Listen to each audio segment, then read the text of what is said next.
নমস্কার, I am Shubhajit Roy. Welcome to my YouTube channel. আজকে আপনাদের সামনে আরেকটি ভিডিও নিয়ে হাজির হয়েছি এবং আরেকটি নতুন কেস অবজারভেশন পার্টের এটা একটা অংশ। দেখুন, আমাদেরকে মনে রাখতে হবে, আমাদের যে পেশেন্টরা আসে আমাদের চেম্বারে, আমাদের এই চেম্বারে পেশেন্ট আসলে আমাদেরকে কিন্তু ভালো করে অবজার্ভ করতে হবে। আমাদের অবজার্ভে যদি ভুল হয়ে যায়, আমরা যদি অবজারভেশন ঠিকঠাক না করতে পারি, তাহলে কিন্তু আমাদের মেডিসিন সিলেক্ট ভুল হবে, আর তখনই আপনি বলবেন মাইন্ড টেকনিকে কোনো কাজ হয় না। ব্যর্থতা আমাদের হোমিওপ্যাথির নয়, সেটা আপনারাও জানেন, আমিও জানি। তো অতএব চলুন আমরা যে কেসটা শিখবো ভালো করে শিখবো। আমার চেম্বারে একটি বাচ্চা আসে। এটাও আমার অনেক দিনের কেস, অনেক আগেকার কেস, সেটা আপনাদের সঙ্গে শেয়ার করতে যাচ্ছি। একটা বাচ্চা মেয়েকে নিয়ে আমার চেম্বারে আসে, তার বয়স প্রায় 7 বছর। তো তার প্রচণ্ড জ্বর হয়। তো সেই বাচ্চাটাকে নিয়ে আমার চেম্বারে আসার পর তার মা বাবা সঙ্গে আসেন বাচ্চাটাকে নিয়ে। তো এই বাচ্চাটাকে জিজ্ঞেস করলাম, কি হয়েছে মা, কি হয়েছে? বলছে, কাকু আমার জ্বর। খুব আস্তে আস্তে বলছে, কাকু আমার জ্বর। আমি কবে থেকে? বলছে 2 দিন থেকে।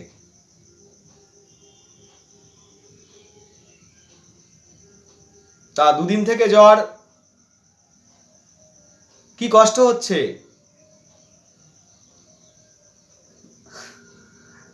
এই তো কোনো কিছু না।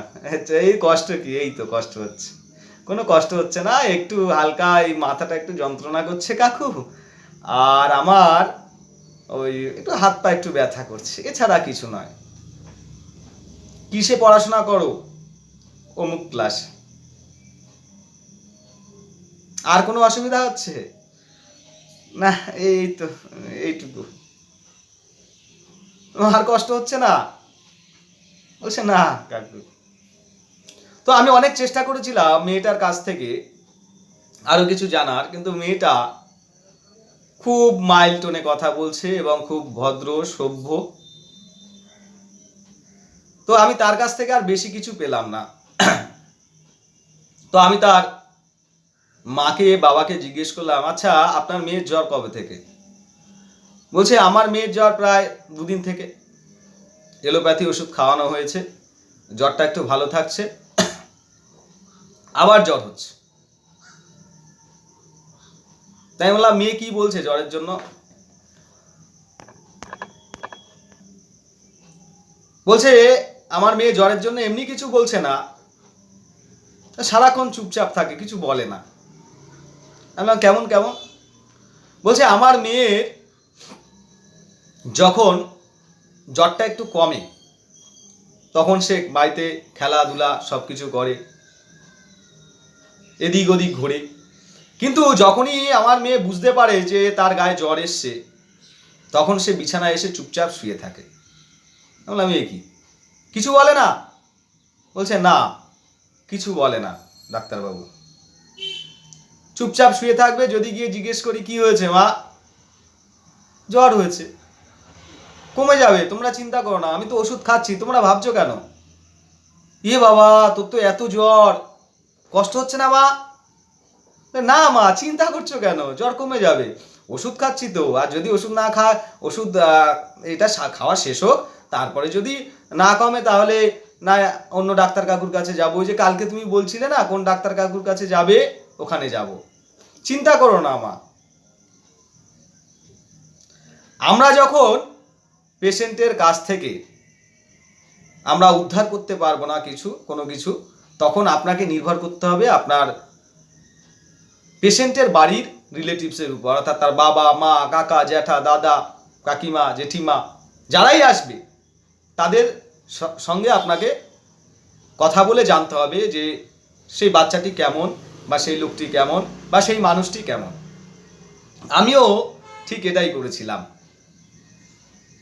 বাচ্চার সঙ্গে আমি যখন কথা বলছি, বাচ্চাটা হাসছে, কোনো রকম তার মধ্যে বিরক্তির ভাব নেই, কি সুন্দর আমার সঙ্গে কথা বলে যাচ্ছে, কোনো কষ্ট নেই।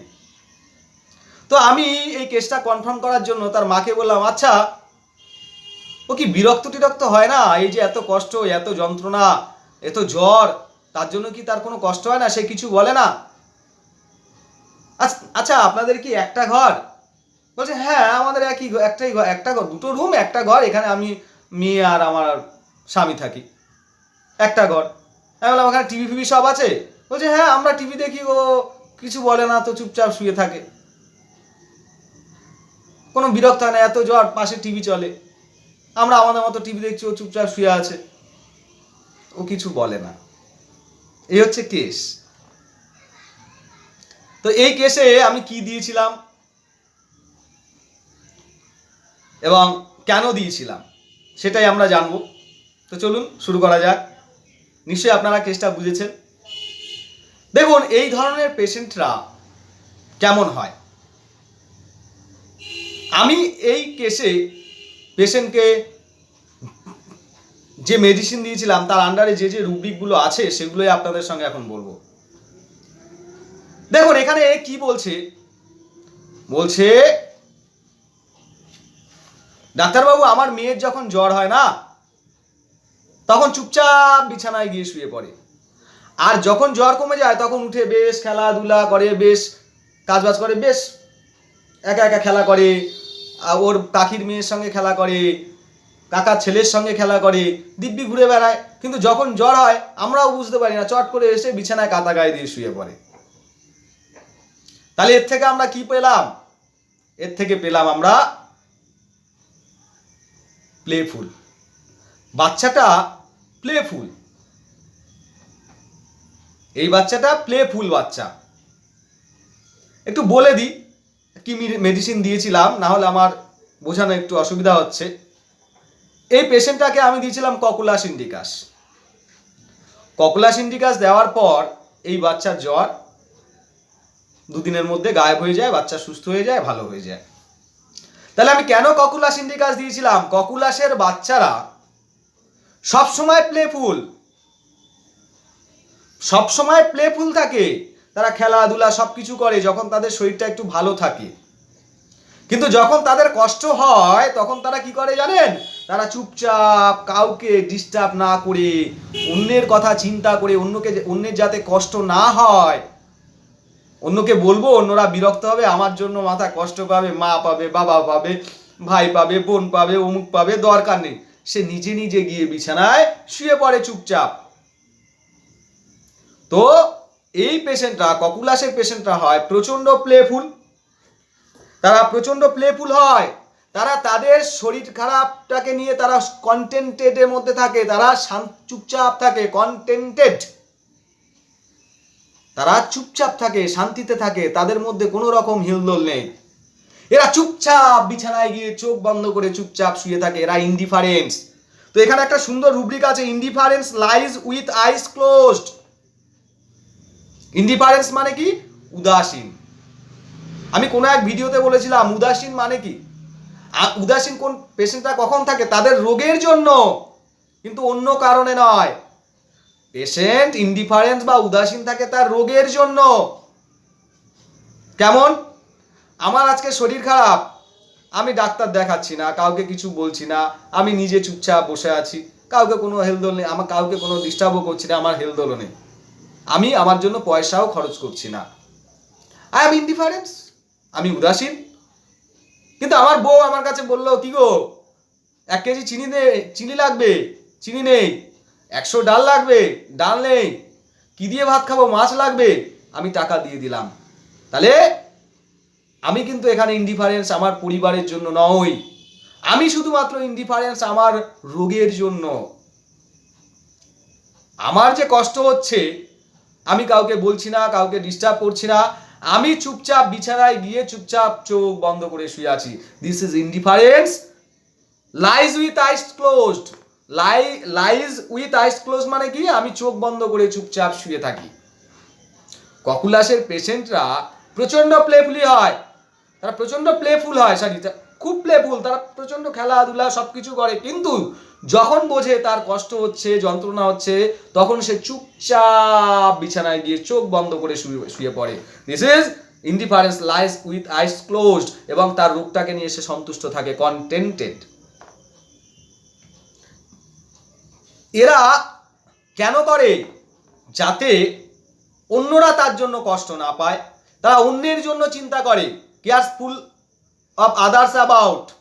তারা অন্যের জন্য উদ্বিগ্ন থাকে, চিন্তিত থাকে, এবং অ্যাংজাইটি আদার্স ফর, অন্যের জন্য তারা উদ্বিগ্ন থাকে, চিন্তিত থাকে, আমি ওনাকে বললে কি হবে। এরা সহজে ডিস্টার্ব ফিল করে না। আমি জিজ্ঞেস করেছিলাম, আপনারা টিভি দেখছেন, ওই দেখছেন, সেই দেখছেন, এত কষ্ট, বাচ্চার কিছু হয় না? বলছে না, তাও কিছু বলে না। জানেন ডাক্তারবাবু, এরা বড়দের প্রতি সম্মান জানায়। মাকে বাবাকে যে কিছু বলবো, তারা যদি কাজ করে, এই জন্য এর আন্ডারে একটা রুব্রিক পড়ে আছে, বসে আছে, reverence for those around him. এই পেশেন্টদের ম্যাথমেটিক্স অ্যাবিলিটি খুব। ককুলাস ইন্ডিকাসের বাচ্চাদের ম্যাথমেটিক্স অ্যাবিলিটি ফর বলে একটা রুব্রিক আছে। ম্যাথমেটিক্স অ্যাবিলিটি ফর, ম্যাথমেটিক্স মানে অঙ্ক বা গণনা করা, অ্যাবিলিটি ফর মানে হচ্ছে সক্ষম। এরা, এই ধরনের বাচ্চারা, ককুলাসের বাচ্চারা সহজেই সব কিছুকে ক্যাচ করে নেয়, বুঝতে পারে যে আমার কি করতে হবে। আমার কষ্ট হচ্ছে, আমার ব্যথা হচ্ছে, আমার যন্ত্রণা হচ্ছে, আমি খেলা করছি, যখন আমার যন্ত্রণা নেই, কিন্তু আমি খেলতে খেলতে যখন বুঝতে পারছি আমার যন্ত্রণা হচ্ছে, আমার ব্যথা হচ্ছে, আমার কষ্ট হচ্ছে, আমি কি করছি? আমি চুপচাপ শুয়ে পড়ছি। আমি বুঝতে পারছি যে আমার কষ্ট হচ্ছে, এখন আমার খেলা করা চলবে না। এর জন্য আমি মাকে, বাবাকে, দাদুকে, দিদিমাকে কষ্ট দেব না, আমি করব না। অর্থাৎ এদের মধ্যে ম্যাথমেটিক্স অ্যাবিলিটি ফর প্রচুর, যেটা বেলেডোনার বাচ্চাদের মধ্যে নেই। বেলেডোনার বাচ্চারা কিন্তু, যা তাদের শরীরে কষ্ট হচ্ছে, পেটে ব্যথা হচ্ছে, বাড়িতে বলছে ও মা, বাবা, বাবা কষ্ট হচ্ছে, মা কষ্ট হচ্ছে। আপনার চেম্বারে আসলো, এসে দেখবেন তার কষ্ট গায়েব।